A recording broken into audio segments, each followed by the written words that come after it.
नमस्कार दोस्तों, आपके अपने चैनल बहुमूल्य ज्ञान में आपका हार्दिक अभिनंदन और स्वागत है।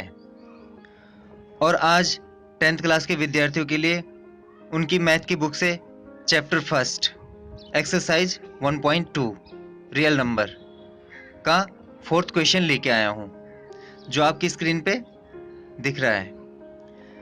तो इसमें 4th क्वेश्चन में सबसे पहले आइए हम समझते हैं कि कह क्या रहे हैं। Given that HCF 306 and 657 equal to 9. Find LCM 306 and 657. तो इसमें ये कह रहे हैं कि आपको जो HCF दे रखा है किसका 306 और 657 जो आपकी संख्या यहाँ पे दे रखी है दो, इसका HCF आपको कितना दे रखा है 9 और हमें क्या निकालना है, इसका LCM निकालना है। 306 और 657 का हमें क्या निकालना है, LCM निकालना है। तो आइए हम सॉल्यूशन की तरफ जाते हैं कि हम इसका LCM कैसे निकालेंगे, ठीक है ना। जैसे कि सॉल्यूशन में लिखा है HCF आपका क्या 306 और 657 क्या HCF क्या है आपका 9। अब यहाँ पे हम जैसे कि जानते हैं we know that product of LCM into HCF equal to product of two numbers. ये हमने पिछले सवालों में सॉल्व किया था, ठीक है ना, इसी तरीके से, ठीक है। तो जो भी हमारा ये फॉर्मूला है कि product of LCM into HCF, मतलब LCM और HCF को हम मल्टीप्लाई करते हैं तो जो भी हमारा आता है वो product of the two numbers, जो टू नंबर्स हमें दे रखे हैं कौन से 306 और 657, इनके बराबर ही आएगा, ठीक है। तो हमने जैसे देखा कि यहाँ पे हमें क्या क्या दे रखा है, हमें निकालना क्या है LCM, और हमें HCF क्या दे रखा है 9, हमें HCF क्या दे रखा है 9 इक्वल टू दो नंबर हमारे कौन कौन से 306 और 657। तो इन दोनों को हम क्या कर देंगे multiply, product of two numbers, ठीक है।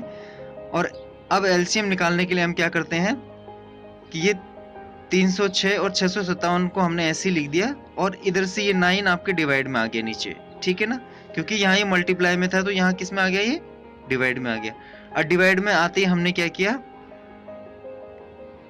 कि देखा कि यहाँ पे अगर इनमें से कोई कट रहा है तो हम इसको नीचे से काट देते हैं। काटने का मतलब डिवाइड करना है। अगर कोई डिवाइड हो रही है कोई संख्या नीचे से ऊपर वाली तो हम इसको क्या कर देते हैं डिवाइड कर देते हैं। और अगर नहीं हो रही है तो पहले आप क्या कर लेना मल्टीप्लाई करके उसके बाद लास्ट में इसको डिवाइड कर देना, ठीक है ना। तो हम छोटे से छोटे टुकड़े करने की सोचते हैं ताकि हमें क्या हो कि मल्टीप्लिकेशन करने में हमें आसानी हो। तो जैसे हमने यहाँ पे देखा कि 306 को हमने क्या किया 9 से डिवाइड किया तो हमें कितना मिला 34, ठीक है 34, और 657 को 34 से हमने क्या कर दिया मल्टीप्लाई कर दिया। तो आपका आंसर क्या आ गया 22,338, ठीक है, ये आपका आंसर आ गया। तो इस तरीके से आपका ये 4th क्वेश्चन सॉल्व हुआ। अब आते हैं हम 5th क्वेश्चन पे। तो जैसे यहाँ पे आपका 5th क्वेश्चन लिखा हुआ है, check whether 6 n can end with the digit 0 for any natural number n। तो आइए इसके सॉल्यूशन की तरफ जाते हैं और वहीं पे मैं आपको इस क्वेश्चन का मतलब भी समझाऊंगा, ठीक है। तो आइए यहाँ पे सॉल्यूशन पे देखिए, here n is a natural number. जो हमारे 6 के ऊपर पावर n, तो वो हमारी क्या है कोई नेचुरल नंबर है, ठीक है, कोई भी नंबर हो सकता है। अब सबसे पहले हम इसमें देखते हैं कि if a number ends with 0 prime factors must be 2 into 5, कि इन्होंने यहाँ पे कहा है कि जो भी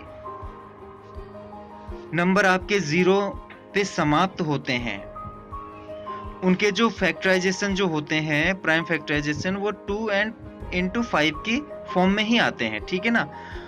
और हमें इसमें क्या पूछ रखा है कि 6 जो नंबर है इसके ऐसे फैक्टराइजेशन होंगे कि जो हमारी 0 की फॉर्म में आए, तो हमें यही प्रूव करना है, ठीक है ना। तो आइए यहाँ पे मैंने एक एग्जांपल ले रखा है, ठीक है ना, कुछ नंबर ले रखे हैं कि जो 0 वाले नंबर है ना हमने उनको सॉल्व करके देखा कि हमें क्या मिला। तो वी टेक एनी नंबर्स, हमने लिया 10 नंबर, हमने लिया पे 10 10, ठीक है ना। अब इसको मैंने यहाँ पे सॉल्व किया, देख रहे होंगे इधर आप, इसके मैंने प्राइम फैक्टर किए। 2 5 ज 10, 5 1 ज 5, तो इसके क्या है 2 and 5। इसी तरीके से 40, मतलब ये जीरो वाले हैं आपके, देखिए ना जीरो है इसके, और जीरो वाले जो हैं किस फॉर्म में आ रहे हैं 2 into 5 की फॉर्म में आ रहे हैं, ठीक है। इसी तरीके से मैंने 40 का किया, तो 40 का देखिए यहाँ पे 2 20 बार में गया, 10 बार में गया, 5 बार में गया, फिर 1, ठीक है ना।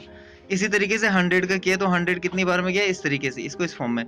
तो हमारी जो भी फॉर्म आ रही है वो किस फॉर्म में आ रहे हैं 2 या 5 की फॉर्म में आ रहे हैं, 2 into 5। अब यहाँ पे देखते हैं हम, but the prime factor of 6 are 2 and 3, लेकिन जो 2 6 के जो प्राइम फैक्टर है जिससे वो क्या आ रहे हैं आपके 2 and 3 के फॉर्म में आ रहे हैं, ठीक है। और 6n equal to 2 into 3n, तो हम कह सकते हैं कि thus there does not exist any natural number n for which 6n ends with 0, ठीक है।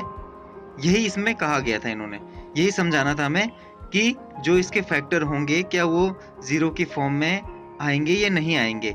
तो हमने ये सॉल्व करके देखा, एग्जाम्पल के थ्रू समझ के देखा, तो हमें पता चला कि ये 0 की फॉर्म में नहीं आएगा, ठीक है।